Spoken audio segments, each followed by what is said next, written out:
نشئ کولی وهلی، مطلب موبایل نشئ کولی وهلی، او بیا تاسو هغه دوکان ته وړئ او تاسو ته وایي چې تاسو به دې ته سافټویر کوئ. ټیک ده. دغه شانتې د یو ورور پوښتنه وه چې عرفان بھائی موبایل باندې مې لاک لګېدلی دی او زه داسې ځای کې یم چې هلته کې دوکان هم نشته، زه د خپل لاک د دې نه وباسم. نو بلکل زما سره خو داسې یو موبایل نه و چې ما پخپله رسټارټ کړی وی، تاسو ته مې طریقه ښودلی وی، خو ما د دغې دپاره ستاسو دپاره یو ویډیو را پیدا کړه، یو ویډیو مې ډاونلوډ کړه، نو هغه زه تاسو ته پر سکرین باندې پلی کوم.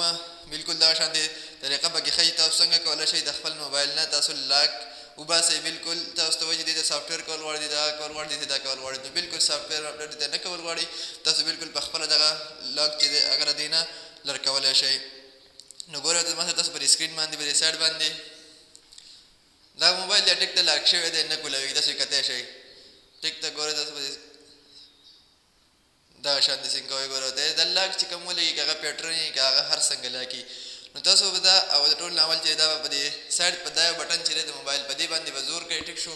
دا بټن چې دی موبایل به خپل بند کوئ. بلکل موبایل به پاور بلکل آف کوئ. ټیک ته. موبایل چې څنګه پاور آف کوئ نو بیا به د موبایل دا بټن چې دی ګورئ دا بټن شو او یو دا د والیوم چې به تاسو سلو کوئ، په دغه دواړو بټنو باندې به تاسو داسې زور کوئ. دلته کې دا دواړه اکثر یو ځای په دغه دواړو بټنو به یو ځای ونیسئ او زور به یې کوئ، نو دا موبایل به دوباره کولاو شي. ټیک ته. دا څنګه دوباره کولاو شي، خو دا والیوم چې به سلو کوئ دغه بټن او کوم موبایل نه چې تاسو موبایل بندوئ دغه دواړه بټنې به یو ځای تاسو ټچ کوئ. دا اوس ګورئ ته کولاو شو. ټیک ته. چې څنګه کولاو شي دا به تاسو دلته کې دغه شانتې یو دغه انټرفیس راوړئ چې تاسو په دې باندې اول به تاسو لینګویج ژبه به سلیکټ کړئ، انګلیش به سلیکټ کړئ. ټیک ته. چې انګلیش تاسو څنګه سلیکټ کړو دلته کې وایپ ډیټا ریسیټ دغه شانتې به ایګري به کوئ. دا ګورئ ته په دې سایډ باندې زما سره ګورئ دغه شان به دا دغه چې دی دا به سټارټ شي، خو دې سره به ستاسو د موبایل ټوله ډیټا چې ده هغه به ختمیږي، تصویران، ویډیوګانې، د فیسبوک آی ډي مکمل به دا ریسیټ کېږي. ستاسو په موبایل کې چې څومره هم صحیح که نه ډیټا وي هغه به مکمل د دې سره تاسو کېږي، ډیلیټ کېږي، ریسټور کېږي به. ټیک ته. دغه ګورئ ته ریسټارټ شو، بیا آن شو موبایل. ګورئ ته تاسو ٹھیک شو.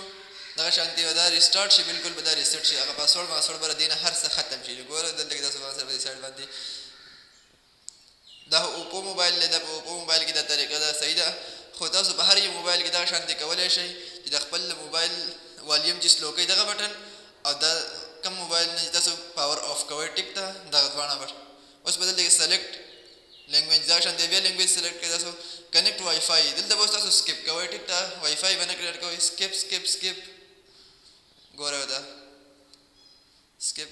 دلته کې اکثر موبایل ونښلي ستاسو نه، نو بیا مخې ته نه ځي، نو هغه دغه پرابلم وي. ټیک شو.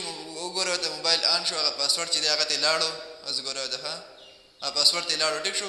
نو په دغه طریقه باندې تاسو د خپل موبایل نه لاک لر کولی شئ. خو اکثر چې تاسو کله د والیوم چې به سلو کوئ دا بټن ونیسئ او د لاندې بټن تاسو ونیسئ دا موبایل چې دی بندېږي، تاسو ته بیا په بعد کې دی کې یو مسله راځي. ټیک ده. هغه بیا هلته کې ستاسو نه جیمیل غواړي دغه غواړي، نو هغه ځای کې به تاسو بیا وای فای کنیکټ کوئ. کوم ځای کې ستاسو پساو شي نو هلته به تاسو وای فای کنیکټ کړئ، خپل جیمیل اکاونټ به پکې ورکړئ، نو ستاسو موبایل به دوباره ریسیټ شي. په دغه طریقه باندې تاسو د خپل موبایل نه د اف آر پي لاک دغه پیټرن هر قسم پاسورډ لر کولی شئ. نو ملګرو که ویډیو مو خوښي ویډیو د نورو ملګرو سره ضرور شیر کړئ. د داسې معلوماتي ویډیوګانو لپاره زموږ د یوټیوب چینل او د فیسبوک پیج د ځان سره فالو کړئ. تاسو داسې معلوماتي ویډیوګانې په ټایم میلاویږي. په نیکسټ ویډیو کې د الله په امان.